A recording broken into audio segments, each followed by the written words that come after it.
I told you not to come back. This one particular Halloween night had the damp chill that settles in your bones, the kind where you can smell wet leaves and old wood in the air.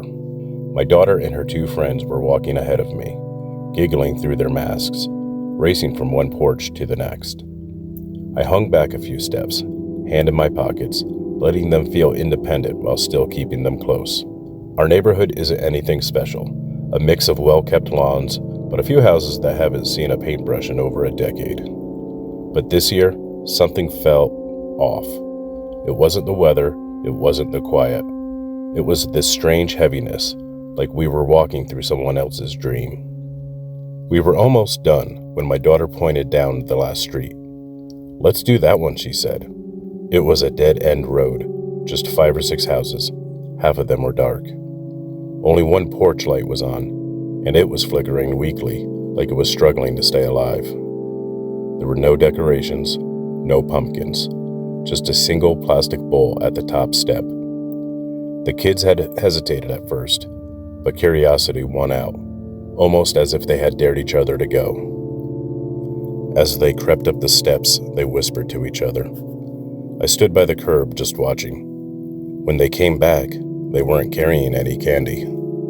They were holding folded pieces of paper. I frowned at them. "What's that?" My daughter grinned. "Notes." The house gave out notes instead of candy. She had unfolded hers. Written in shaky, slanted handwriting were the words, "Don't look behind you." They all burst out laughing. I forced a smile, pretending to find it funny, but something about it made my skin crawl. The ink looked old, smeared, like it had been written with a dying pen. The paper was damp, soft, like it had been sitting out in the weather. Her friend then opened hers. "They're following you," she read out loud.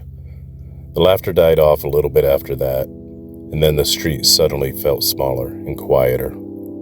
I glanced behind me, just out of habit, and saw nothing except the faint glow of a street light down the block. But for a moment, I could have sworn someone was standing beneath it watching us. We didn't stick around. The girls decided they had enough trick-or-treating for the night. As we walked home, the only sound was the rustle of candy wrappers in their bags. Later, when my daughter dumped her candy onto the table, something white slipped out from under the pile. It was another folded note. I asked if she had grabbed more than one from that house, but she shook her head. She said she hadn't seen that one before.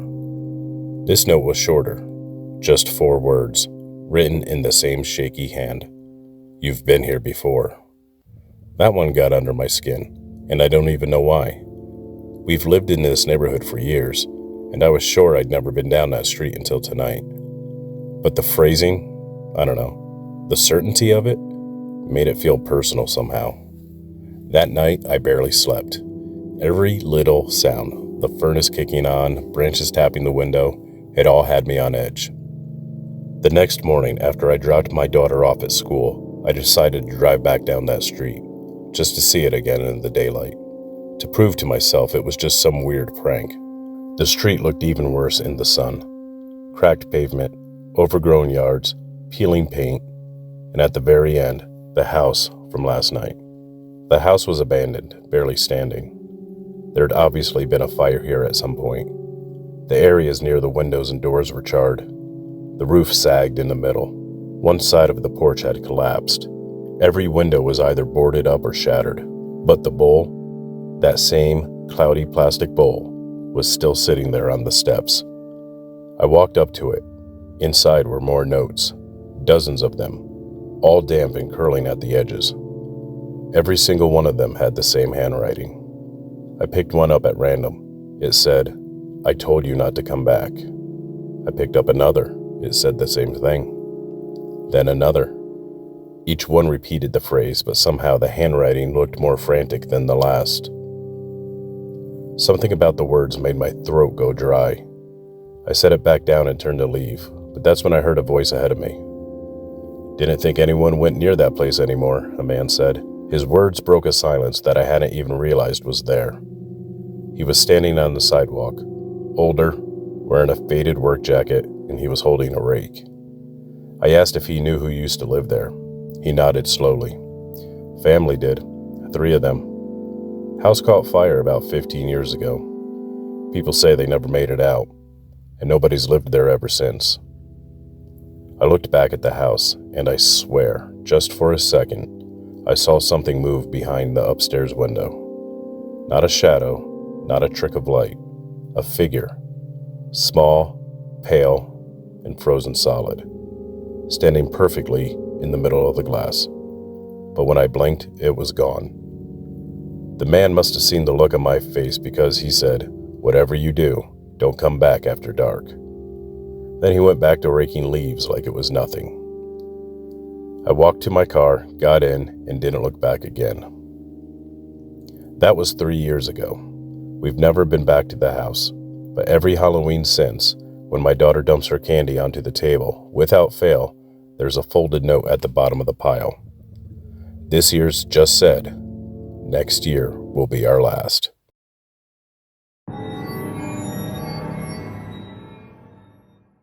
I don't remember exactly how old I was.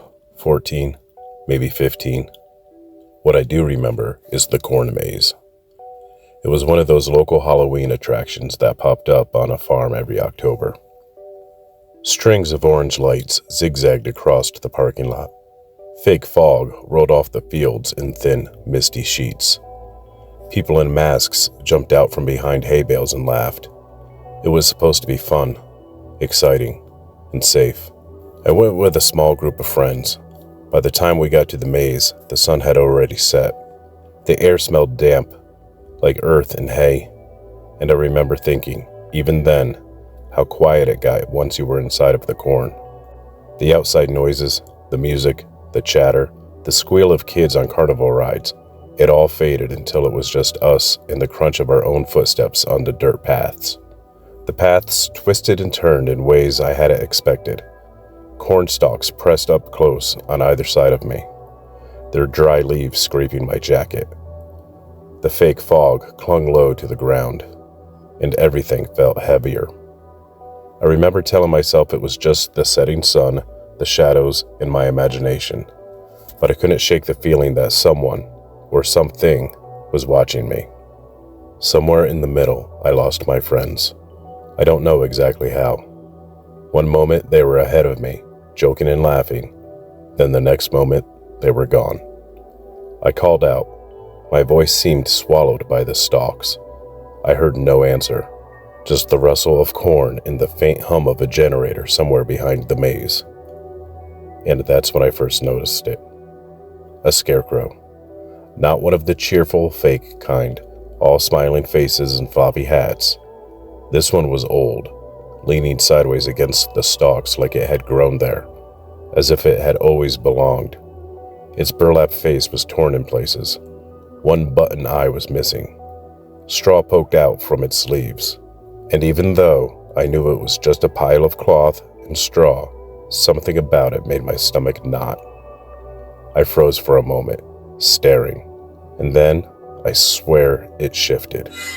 Just a tiny motion, barely perceptible, but it was enough to make me step back. I started walking again, slowly at first, trying to reassure myself. The paths twisted in confusing loops. One turn led me back to the same section I had just passed. The fog had started to thicken. The generator's hum sounded lower, like a distant growl. And then I heard it. It was just a whisper, but it was my name. I froze again. No one was there. I spun around. Nothing. Just the corn, swaying gently in the night breeze. The wet ground underneath my shoes. I told myself it was the wind, my imagination. But it sounded so deliberate, so close. I started running. Branches slapped at my arms. My jacket caught on the stalks. The maze paths twisted and turned with a cruelty that felt intentional. And then I saw more of them. More scarecrows. A circle of them in a small clearing. Their straw-stuffed arms reached out forward, stiff and unnatural. Some leaned forward, heads tilted as if watching. One, I could swear, had a face shaped like mine somehow. The burlap seemed to be molded after me, my features pressed into the cloth, staring at me in silence. I stumbled backward, tripping over loose soil. A corn stalk snapped. My heart jumped into my throat. The whispering came again. My name. It was closer this time. I ran, desperate to escape. Paths that should have led outward seemed endless, curling back into themselves. The lights from the entrance, so bright before, were gone. All that remained was the wind through the stalks, the rustle of corn leaves, and the faint, unshakable feeling that something was keeping pace with me. Eventually, I stumbled into a dead-end clearing. The fog had settled in thickly around me, obscuring everything, and then I saw it again. The scarecrow from before, the one with my face, and it wasn't alone. Several others stood in a semicircle around it, their eyes, either button, glass, or empty. They all seemed to focus on me. The sound of straw brushing the ground was almost like breathing. I turned around and began to run. I didn't even bother looking for the paths any longer. I ran straight and I ran fast, the corn stalks beating my face and my arms as I went. I was in so much pain, but I didn't dare stop. Finally, I was out.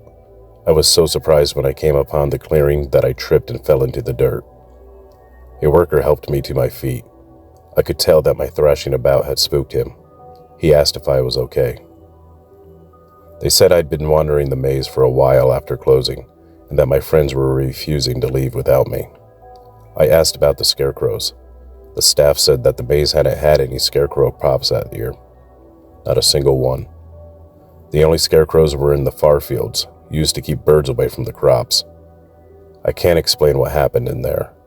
I can't explain why, even now, the image of those scarecrows, especially the one that looked like me, still lingers in my memory.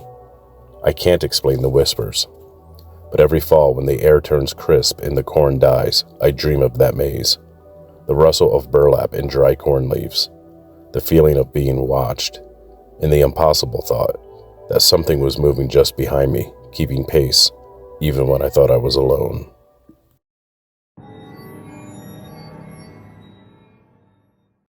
Every town has that one story that people don't like to talk about. Ours was about the Henderson boy.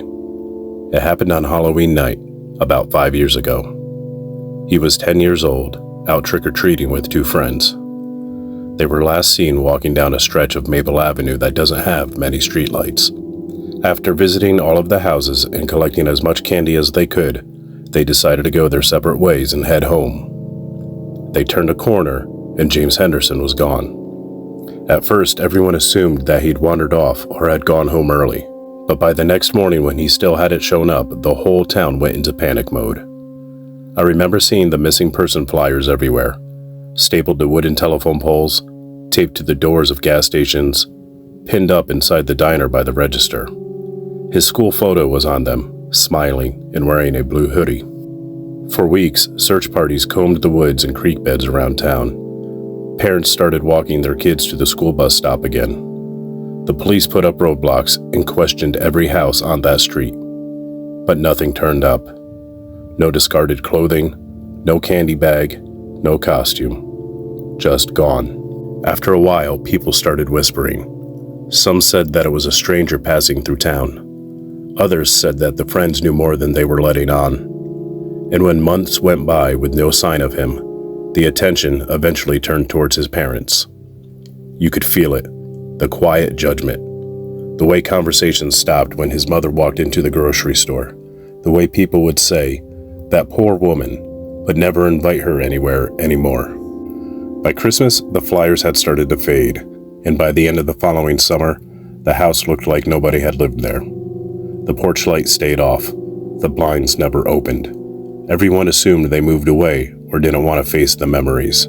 But that second Halloween, the one a year after he disappeared, the house surprised everyone. Their younger son, maybe 7 at the time, wanted to give out candy to the trick-or-treaters. He'd been begging his parents all week. According to a neighbor, his mom finally gave in, said that it might be good for him. so they left the porch light on for the first time since it had happened. People said they saw the younger brother sitting by the door, handing out fun-sized candy bars from a plastic pumpkin bowl. His mom stayed in the kitchen, just far enough away to pretend that everything was normal. And for most of the night, it was, until near the end, when only a few kids were still out. An unexpected fog had settled on the town, so thick that you couldn't see your neighbor's house. The streetlights looked like distant, whimsical orbs floating about. The doorbell rang one last time. The little brother ran to answer it. His mom called after him to wait, but he had already turned the knob. Standing on the porch was his brother, the missing one. He looked exactly the same as when he went missing. He was even still wearing the same pirate costume from the year before. A little faded, a little dirty, but otherwise fine. No scratches, no signs of struggle. He just looked tired. Neighbors said the mother screamed. Others said she fainted right there on the doorway. But by the time anyone came running, the boy was inside, sitting on the couch, wrapped in a blanket. He said he didn't remember anything, not where he'd been, not who he'd been with, nothing after that Halloween night a year ago. It was like he stepped out for a moment and somehow missed the last 12 months. The police got involved again, of course. Doctors ran their tests. They even brought in someone from the state to talk to the boy. But there was nothing to find. No explanation, no trauma, no injuries. He just came home. The family moved away the next spring, and nobody had blamed them. And the story slowly faded into something that people half remembered, half tried to forget.